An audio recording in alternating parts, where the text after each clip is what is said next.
Hi, it's Dr. Warden here from Hopkins Family Med and Urgent Care, and today we are going to be continuing with our second section of the fats, and we will be talking about the lipid panel.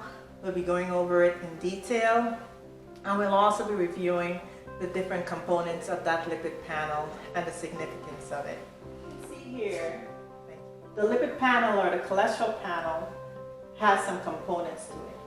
One part of it is the total cholesterol, the other part is the triglycerides, the other part of it is the HDL, the LDL, the VLDL. Then you will also see the cholesterol to HDL ratio. So now let's go over back this again, because in our first section we actually went over what cholesterol was, and we went over what triglyceride was.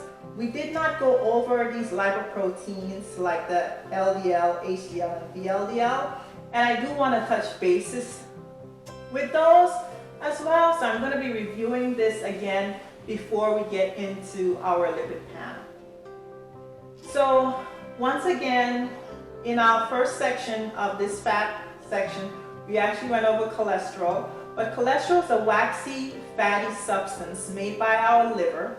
But we also can get a good component of that from the foods that we eat or that we ingest during the course of the day, especially from animal products.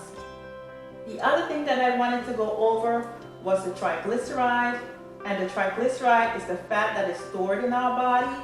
It's made of components of fatty acids, and it mainly comes from what we eat, but some of it is produced by the liver.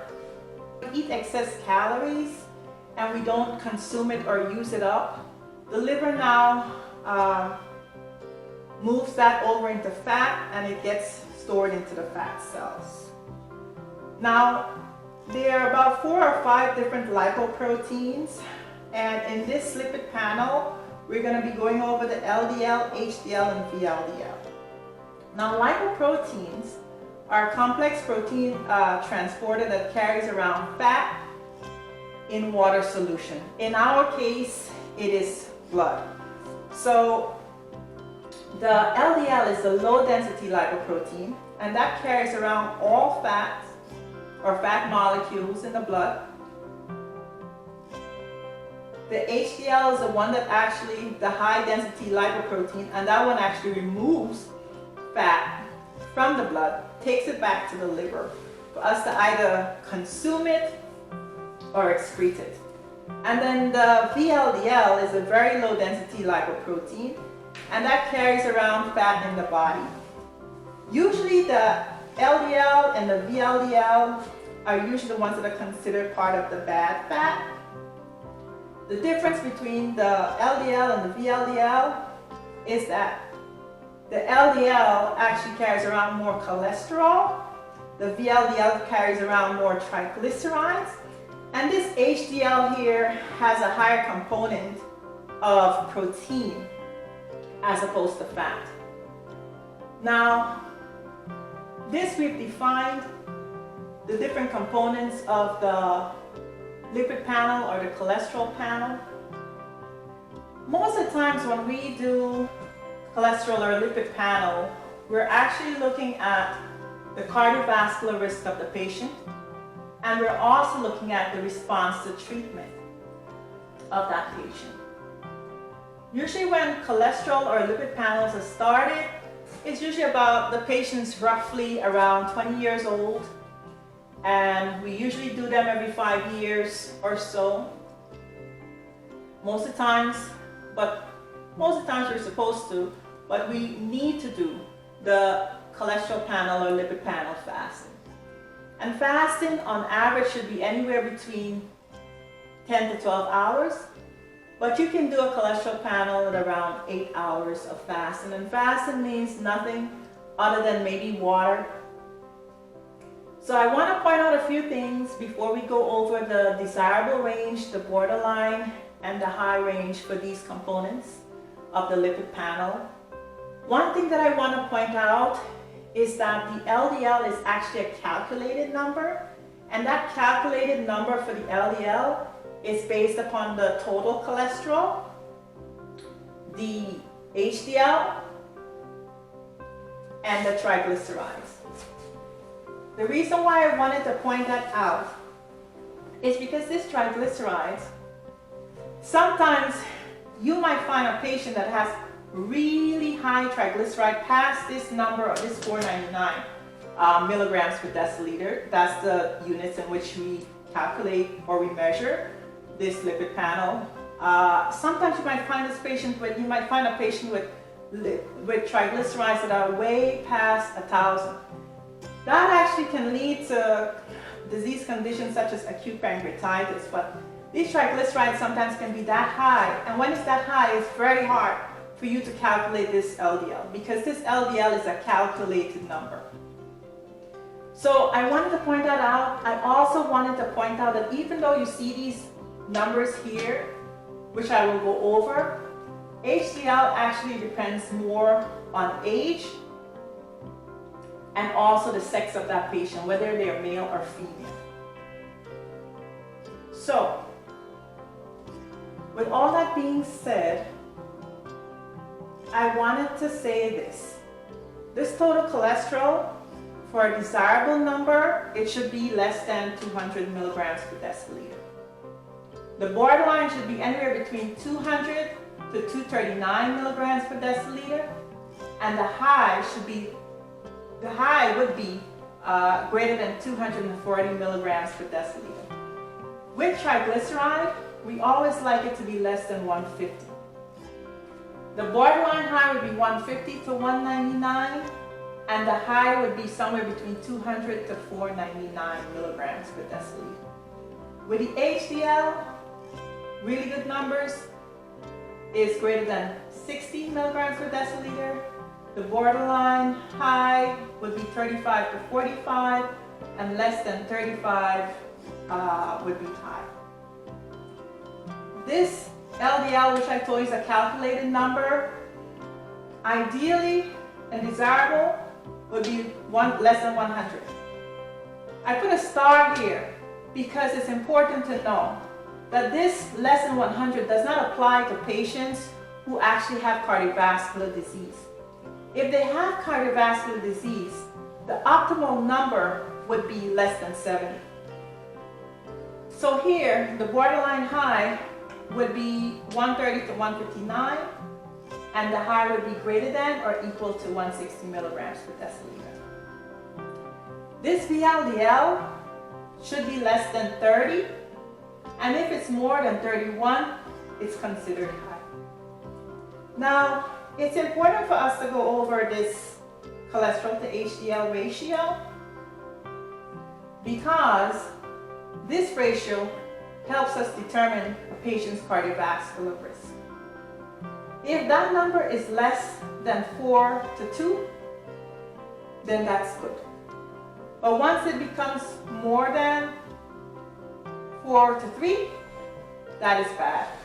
That has an increased risk of cardiovascular disease. So a couple other things that I want to mention in this section. I already mentioned to you any patient that's having cardiovascular disease should be less than 70 milligrams per deciliter. But there are other risk factors that also needs to be included in that. But it should be important to note that if you're at high risk with this LDL, like I said, it should be less than 70. But you might also have moderately high risk and moderately lower risk. With a moderately high risk, it should be less than 130. Moderately low risk should be less than 100.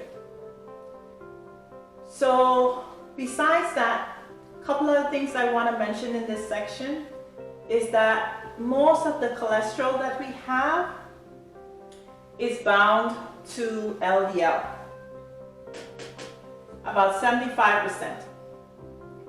The other 25% is bound to HDL, our good cholesterol. The reason why this is considered the good cholesterol, as I said before when I defined this HDL, is that the HDL is the component here that actually removes the fat from like our arteries and different parts of the body and takes it back to the liver. So that's why we look at it as the good. And the LDL and the VLDL as part of the bad cholesterol. This one does more of the cholesterol, this one does more of the triglycerides.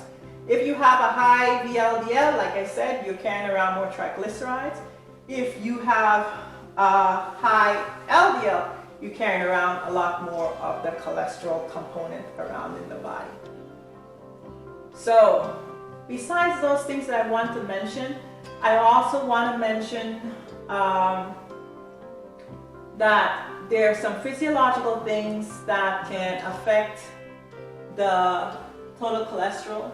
One of them that I really wanted to mention was pregnancy, because pregnancy actually increases the cholesterol, and I'll tell you why it actually increases the cholesterol.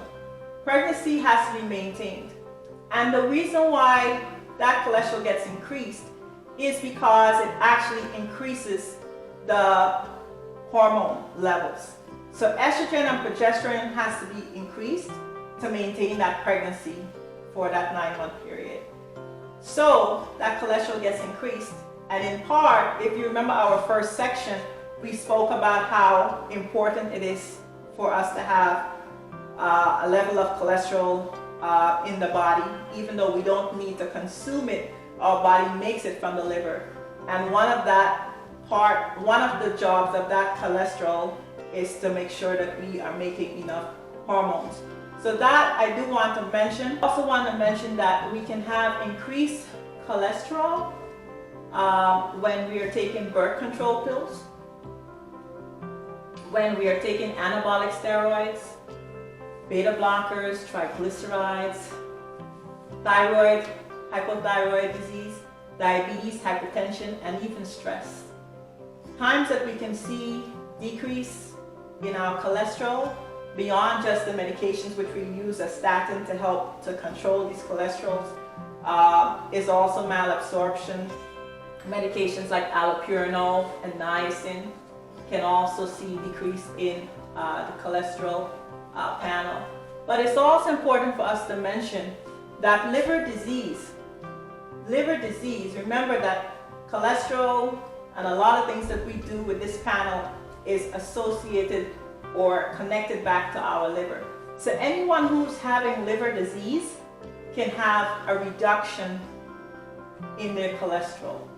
So anyone you're seeing with low cholesterol in general, you also want to be looking at the liver panel to see if they are actually having liver disease.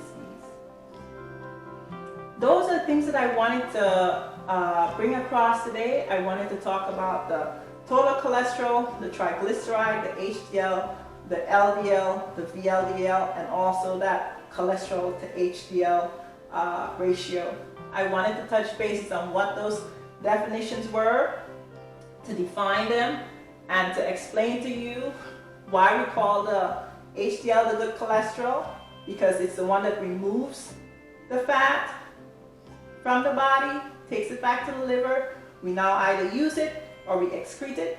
And then also I wanted to touch bases on the LDL, which is part of the bad cholesterol, and the VLDL, which is part of the bad cholesterol. Why we call it the bad cholesterol, that the LDL has more cholesterol, this VLDL has more triglyceride, the ratio of the total cholesterol to HDL and how important that is in terms of risk stratification for cardiovascular disease.